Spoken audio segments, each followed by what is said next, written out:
আজকে সেই প্রেস মিডিয়ারে আপনারা দেখেছেন তারা মাথাটা নিচু করে বসে আছে, কারণ গণতন্ত্রের শেষ কথা বলেন আপনার আমার মতো মানুষেরা। গণতন্ত্রের গণদেবতারা যারা সবং জিতিয়েছেন, দেবং জিতিয়েছেন, মেদিনীপুর জিতিয়েছেন আর পশ্চিমবাংলাকে ভারতবর্ষের শ্রেষ্ঠত্বের জায়গায় নিয়ে গিয়েছেন। আজকে ইন্ডিয়া জোট হয়তো চাইলে সরকার করতে পারত, গড়ল না, কারণ এদেরকে আপনারা জানেন যে আমাদের যখন বাংলার দাদা সৌরভ গাঙ্গুলি সে যখন দেখতেন আপনারা অধিনায়কত্ব করতেন ইন্ডিয়ান টিমের হয়ে, বেশিরভাগ সময় জেতার পরে টসে জিতে পাকিস্তানকে ব্যাট করতে দিতেন, অস্ট্রেলিয়াকে ব্যাট করতে দিতেন, কারণ রানের পিছনে দৌড়ানোটা ভালো।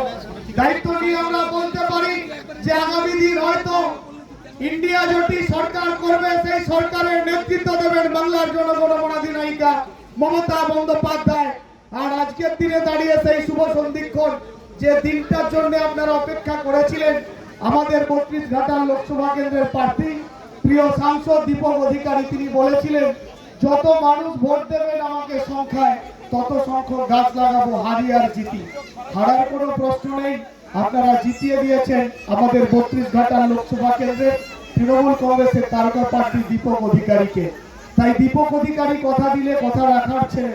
কখনো বন্যা হলে, খরা হলে, কোভিড প্যান্ডেমিকে যখন ভুগছি আমরা তখন তাদের দেখা পাই। আর ভারতবর্ষের প্রধানমন্ত্রী শুধু দিল্লি হেলিকপ্টার থেকে হাত নাড়া দেখেছি, কখনো মানুষের পাশে, আত্মনিপীড়িত দুর্গত মানুষের পাশে দেখিনি। তাই আপনাদের কাছে অনুরোধ করব, মমতা বন্দ্যোপাধ্যায় দল তৃণমূল কংগ্রেস কথা দিলে কথা রাখেন। আজকে আমাদের কাছে অত্যন্ত গর্বের দিন যে আজকের দিনে দাঁড়িয়ে মমতা বন্দ্যোপাধ্যায় সৈনিক হিসেবে দীপক অধিকারী তিনি ঘাটাল লোকসভা কেন্দ্রের প্রথম বৃক্ষরোপণ কর্মসূচি আজকে সবংয়ের উচিতপুরের মাটিতে করবে। আজকে কেন এই বৃক্ষরোপণ করতে হবে? বিশ্ব উষ্ণায়ন আমরা আপনাকে আজকে দেখেছি যে জ্যৈষ্ঠ মাসের তীব্র দাবদাহ আমাদেরকে যেন মনে হচ্ছে আগুনের ঝলসা লাগছে, আমরা পুড়ে যাচ্ছি। আমাদের একদিকে ভূমিক্ষয় রোধ করতে হবে, অন্যদিকে যদি আমাদের পর্যাপ্ত পরিমাণ অক্সিজেনের প্রয়োজনীয়তা থাকে তাহলে গাছ লাগাতে হবে। আমাদের এসিড থেকে গাছ লাগানোর প্রয়োজনীয়তা আছে, তাই প্রত্যেককে দায়িত্ব নিয়ে গাছ লাগানোর যে অঙ্গীকার করেছিলেন আমাদের সাংসদ দীপক অধিকারী, তিনি আমাদের আর কিছুক্ষণ পরে বৃক্ষরোপণ কর্মসূচিতে অংশ নেবেন। ইতিমধ্যে এই সভায় গৌরবোজ্জ্বল উপস্থিত হয়েছে পশ্চিমবঙ্গ সরকারের সম্মানীয় মন্ত্রী, সবংয়ের ভূমিপুত্র, 82 সাল থেকে যাই সবংয়ের পণ করেছিলেন, তিনি সবংয়ের উন্নয়নটা ত্বরান্বিত করবেন। আমাদের সবংয়ের আপনজন, সবংয়ের বিধায়ক, পশ্চিমবঙ্গ সরকারের সম্মানীয় মন্ত্রী ডাক্তার মানস রঞ্জন ভূঁইয়া, যিনি ক্যাপ্টেনশিপ করেছেন, অনেকে কনস্টিটিউন্সি করেছে, যিনি মানস বাবুর খেয়ে পড়ে হৃষ্টপুষ্ট হয়েও তৃণমূল কংগ্রেসের বিরুদ্ধে ভোট করেছিলেন, তাদেরকে বুঝিয়ে দিয়েছেন মানস বাবুর 72 বছরের ক্যারিশমা। তিনি নিজে আজকে পশ্চিম মেদিনীপুর জেলার ঘাটাল লোকসভা কেন্দ্রে কেশপুরের পরে সর্বোচ্চ লিডটা নিয়ে আসতে পেরেছে। আমরা সঙ্গী সাথী ছিলাম, আমাদের মধ্যে তিনি আছেন, আমি ওনাকে সশ্রদ্ধ নমস্কার জানাই। আমাদের মাতৃসভা প্রাক্তন বিধায়ক গীতারানী ভূঁইয়া, যিনি আমাদের সারা ভারতবর্ষ তথা পৃথিবীতে যখন কোভিড ছিল, একদিকে ভারতবর্ষের অপ্রাচীন প্রধানমন্ত্রী তিনি বলেছিলেন যে থালা বাজাও আর দিয়া জ্বালাও, কোভিড চলে যাবে। আমরা দেখেছিলাম গঙ্গার দুপারে বড় চিতা জ্বলেছিল। আর সবংয়ের আমাদের প্রাক্তন বিধায়ক সেদিনকার বিধায়ক ছিলেন, আমার নিজের মনে আছে, আমার অঞ্চলের একটা এসএসজি গ্রুপকে দিয়ে প্রায় 3.5 লক্ষেরও বেশি মাস্ক দিয়ে, স্যানিটাইজার নিয়ে, সাবান নিয়ে মানুষকে সোশ্যাল ডিস্টেন্সিং এবং তাদেরকে সচেতনতা নিয়ে বার্তা দিতে ছুটেছিলেন। আমি তাকে সশ্রদ্ধ নমস্কার করি প্রাক্তন বিধায়ক গীতারানী ভূঁইয়া মহোদয়াকে। আমাদের মধ্যে উপস্থিত আছেন জেলা পরিষদের প্রাক্তন সদস্য, আমাদের অগ্রজ নেতা, ঘাটাল সাংগঠনিক জেলা সহসভাপতি সম্মানীয় বিকাশ রঞ্জন ভূঁইয়া মহোদয় আছেন, সঞ্চালনা করছেন আমাদের নিশিকান্ত বাবু। আছেন আমাদের মধ্যে আরেকজন নেতা, যিনি আমাদের পশ্চিম মেদিনীপুর জেলা পরিষদের জনস্বাস্থ্য পরিবেশ দপ্তরের কর্মাধ্যক্ষ, সবং ব্লক তৃণমূল কংগ্রেসের সম্মানীয় সভাপতি, যার নেতৃত্বে অষ্টদশ লোকসভা নির্বাচন হলো, শেখ আবু কালাম বক্স মহোদয়। আছেন আমাদের বিধায়ক প্রতিনিধি দলের সহসভাপতি বাদল বাবু, আছেন কিশোর বাবু, আমাদের সকল অগ্রগণ্য নেতৃত্ববৃন্দ আছেন, আমার অগ্রজরা, আমার অনুজরা আছেন। আমাদের মধ্যে পঞ্চায়েত সমিতির সভাপতি মৌসুমী দাস মহোদয় একদিকে যেমন পঞ্চায়েত সমিতির সভাপতি, অন্যদিকে আপনারা জেনে রাখুন যে এই অঞ্চলের একজন মাত্র 13 জনের মধ্যে একজন মাত্র মহিলা, যিনি অঞ্চল তৃণমূল কংগ্রেসের সভাপতি থেকে প্রায় 2500-এরও বেশি ভোটের ব্যবধানে সাম্প্রদায়িক বিজেপিকে পরাস্ত করেছে। কি করেনি বিজেপি? প্রতিনিয়ত এখানে আমার ট্রাইবাল ভাই বোনেদেরকে বিশৃঙ্খলার পথে পাঠিয়ে দিয়েছিল। যারা তারা আজকে ভুগছে। অতন্ত্র প্রহরীর মতো ছিলেন। আমার কলিগরা আছেন, তপন বাবু অনেক দূরে আছে, আরো কাছে এসে এসো না, দূরে দূরে আর থেকো না, তুমি কি জানো না হৃদয় আমায় তোমায় চাইছে। তপন বাবুকে আমি সভা মঞ্চে আসার জন্য আহ্বান জানাচ্ছি। আমাদের পঞ্চায়েত সমিতির সিনিয়র কর্মাধ্যক্ষ তপন বাবু আছেন, আমাদের মধ্যে আছেন গুরুপদ বাবু থেকে শুরু করে যারা আছেন, দলের সকল নেতৃত্বরা আছেন। আমি কারোর নাম বলছি না।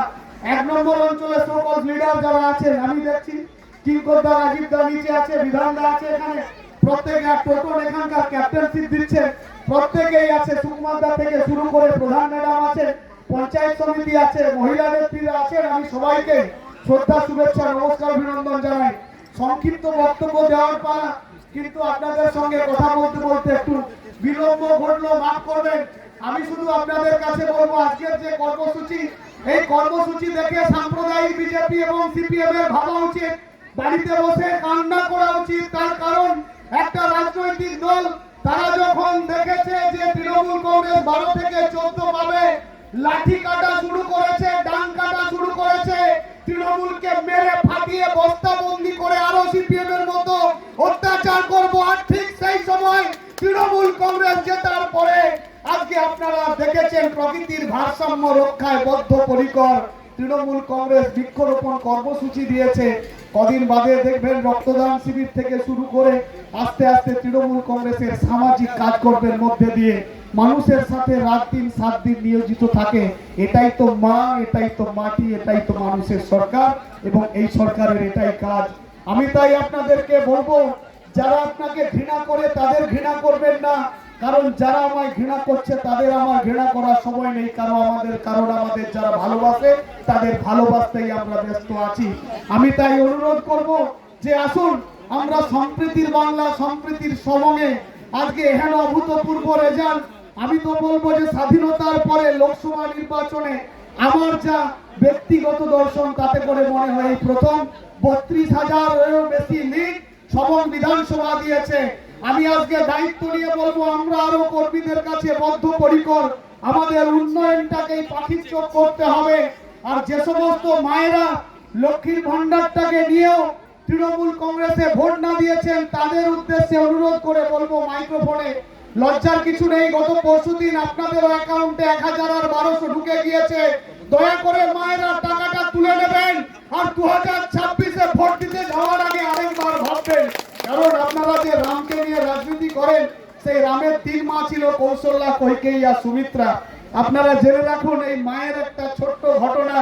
রামচন্দ্র আরেক পরের জন্মে যখন কৃষ্ণ দ্বারকার রাজা ছিল, সেই রাজা যখন কৃষ্ণ দ্বারকায়, তার মা দেবকী গিয়ে চিৎকার করে বলেছে, আমার ছেলে রাজা, আমি রাজমাতা। চিৎকার করে দাঁড়িয়ে বললো যে আমি রাজ সিংহাসনের পাশে বসতে চাই। কৃষ্ণ তাকে মারতে বললো দ্বারপালকে, ওকে মারো, ওকে মারো। দ্বারপাল অবাক হলো, মাকে মারতে বলছে, কেন একে মারতে বলছে? চিৎকার করছে দেবকী। একটু বাদে যখন যশোদা আসলো, যে কৃষ্ণকে বড় করেছিল, নন্দ ঘোষের সহধর্মিণী, সে যেতে তাকে বললো ওকে ছেড়ে দাও। দেবকী চিৎকার করে বলছে, আমি ওর জন্মদাত্রী মা, আমাকে না যেতে দিলে আমি যেতে দেবো না। কৃষ্ণ চ্যালেঞ্জ করেছিল, কে আমার মা আমি জানি না, প্রমাণ দিতে হবে। আমি শতবস্ত্রের আড়ালে থাকবো, শতবস্ত্র ভেদ করে, যার মাতৃস্তর আমার মুখে পড়বে আমি জানবো সে আমার মা। প্রথমে যশোদা রাজি হয়নি, দেবকী বলল হ্যাঁ আমি পরীক্ষা দেব। প্রথমে দেবকী দাঁড়ালেন, একটা বস্ত্র ভেদ করলো না। আর যখন যশোদা দাঁড়ালেন, শতবস্ত্র ভেদ করে শ্রীকৃষ্ণের মুখে, দ্বারকার রাজার মুখে মাতৃস্তন পড়লো। কৃষ্ণ দাঁড়িয়ে চিৎকার করে বলেছিলেন, তুমি মা নয়, তুমি বিমাতা, তুমি কৈকেয়ী।